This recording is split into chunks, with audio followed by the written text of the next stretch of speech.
Hi అండి. ఈరోజు నేను చామదుంప ఎగ్ కర్రీ చేస్తున్నాను. దానికోసం ముందుగా ప్యాన్ పెట్టుకొని ఆయిల్‌లో కొంచెం తాలింపు గింజలు వేపుకోవాలి. ఆ తర్వాత 1 ఆనియన్ స్మాల్ పీసెస్‌గా కట్ చేసి బాగా వేయించుకోవాలి. మనం ఏ కర్రీకైనా కూడా అండి, మనం ఆనియన్స్ చిన్న పీసెస్ కింద కట్ చేసి బ్రౌన్‌గా వచ్చే వరకు ఉంచితే టేస్ట్ బావుంటది. ఒక చిల్లీ యాడ్ చేశాను. ఇది కూడా కొంచెం లైట్‌గా బ్రౌనిష్‌గా వచ్చాక అప్పుడు పసుపు యాడ్ చేసుకోవాలండి. అప్పుడైతేనే త్వరగా మగ్గుతాయి ఆనియన్స్. చూసారా, లైట్‌గా వచ్చాక పసుపు యాడ్ చేశాను. ఇంకా పసుపు వేసాక కొంచెం బాగా వేపుకోవాలి. నేనైతే సిమ్‌లో పెట్టే కర్రీ చేస్తానండి. హై ఫ్లేమ్‌లో అంత మంచిది కాదని సిమ్‌లో పెట్టే చేస్తాను. సో చూసారా, ఇప్పుడు బాగా వేగింది, బ్రౌనిష్‌గా వచ్చింది. ఇప్పుడు టొమాటోస్ సగమేమో మిక్సీ జార్లోకి వేసుకున్నాను, సగం పీసెస్ ఏమో కర్రీలో వేద్దామని. ఎందుకంటే మా ఇంట్లో చింతపండు తినరండి. అది పులుసు పులుసుగా వేసి చేస్తారు కదా, అలా కాకుండా నేను ఇలా చేస్తాను చింతపండు తక్కువ పట్టడానికి, లైట్గా పులుపు వచ్చేలాగా. సో కొన్ని పీసెస్ వేసి నేను మూత పెట్టాను. ఎందుకు కలపలేదంటే అండి, కలిపితే చాలా టైం పడుతుంది. కలపకుండా మనం మూత పెట్టి ఒక 2-3 మినిట్స్ ఆగి చూస్తే చూసారా, మెత్తగా వచ్చింది ముక్క. అప్పుడు కలుపుకోవాలి. అప్పుడు టొమాటోస్ ఫాస్ట్గా మగ్గుతాయి అన్నమాట. నేను ఏ కర్రీకైనా ఇలాగే చేస్తాను, టొమాటోస్ ఫాస్ట్గా మగ్గుతాయి. ఏ కూరకైనా కూడా ఫస్ట్ నేను సాల్ట్ చాలా తక్కువ వేస్తానండి. తర్వాత వెజిటేబుల్స్ యాడ్ చేశాక అప్పుడు సరిపడా వేస్తాను. సాల్ట్ వేసుకున్నాను. తర్వాత ఇప్పుడు టొమాటో పేస్టు, చింతపండు పేస్ట్ కలిపి 2 కలిపి పేస్ట్ చేశాను కదా, అది వేసుకున్నాను. అది బాగా కలుపుకోవాలి. ఇది కొంచెం బాగా మగ్గాక దగ్గరికి వస్తుందండి.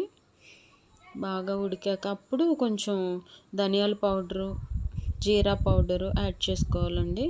ఇవేంటంటే మనకి డైజెషన్కి చాలా మంచిది, గ్రేవీ కూడా థిక్గా వస్తుంది. అల్లం వెల్లుల్లి పేస్ట్ కూడా డైజెషన్కి చాలా మంచిదండి.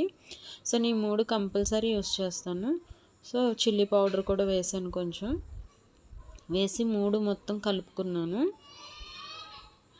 బాగా కొంచెం దగ్గరికి కలుపుకోవాలి.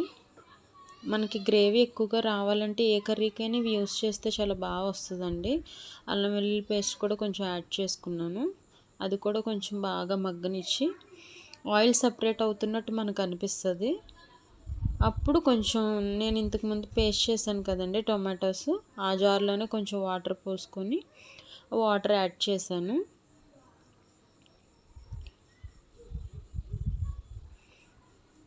ఇప్పుడు వాటర్ కొంచెం బాయిల్ అవుతున్నా కొంచెం హై ఫ్లేమ్లో పెట్టుకోవాలండి. ఇప్పుడు కొంచెం బాగా బాయిల్ అవుతున్నప్పుడు, మరుగుతున్నప్పుడు మనకు అనిపిస్తుంది కదా, అప్పుడు నేను ఎనీ వెజిటేబుల్ అండి, మనం పులుసులు కానీ ఇగుర్లు కానీ ఏదైనా చేసుకున్నప్పుడు మనం కొంచెం వాటర్ యాడ్ చేసే కర్రీస్ ఉంటాయి కదా, పులుసు కానీ వాటర్ కానీ, అలాంటి వాటికి కొంచెం ఇలా గ్రేవీ థిక్నెస్ వచ్చేలా చేసుకొని వెజిటేబుల్స్ యాడ్ చేసుకోవాలి.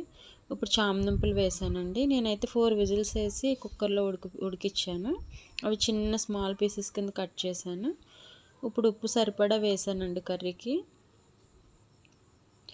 ఇప్పుడు మనం అలానే మరీ తక్కువ కూడా వాడకూడదులేండి. ఉప్పులో కూడా కొంచెం అయోడిన్, సోడియం అన్నీ మనకు బాడీకి తగ్గట్టు అన్నీ కరెక్ట్గా ఉండాలి కదా. ఇప్పుడు ఎగ్స్ కూడా యాడ్ చేశాను. ఇంకా అవి కూడా ఎగ్స్ వేసాక ఒక 5-10 మినిట్స్ అలా ఉడికిస్తే కొంచెం ఎగ్లోకి కూడా కొంచెం కర్రీ అది ఉప్పు కారం పట్టి బాగుంటుందండి. మాకైతే ఇంట్లో కొత్తిమీర లేదు, సో కర్రీ లీవ్స్ యాడ్ చేశాను. తాలింపులో వేస్తే దాంట్లో బెనిఫిట్స్ పోతాయని ఆల్మోస్ట్ అన్ని కర్రీస్ నేను లాస్ట్లోనే యాడ్ చేస్తాను. ఆ ఫ్లేవర్ కూడా బాగుంటుందండి. కర్రీ లీవ్స్లో మంచి బెనిఫిట్స్ ఉంటాయి కదా, కళ్ళకి చాలా మంచిది. నేనైతే అవాయిడ్ చేయకుండా తింటాము కర్రీలో వచ్చే కరివేపాకు కూడా.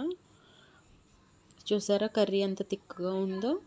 ఉత్తి పులుసే వేస్తే మనకి ఇంత థిక్నెస్ ఉండదండి. పులుసు వేసుకున్నా వేయకపోయినా ధనియాల పౌడర్, జీరా పౌడర్ యాడ్ చేస్తే మనకు థిక్నెస్ బాగా వస్తుంది. లేకపోతే వాటర్గా ఉంటుంది. చూసారు కదండి. Thank you.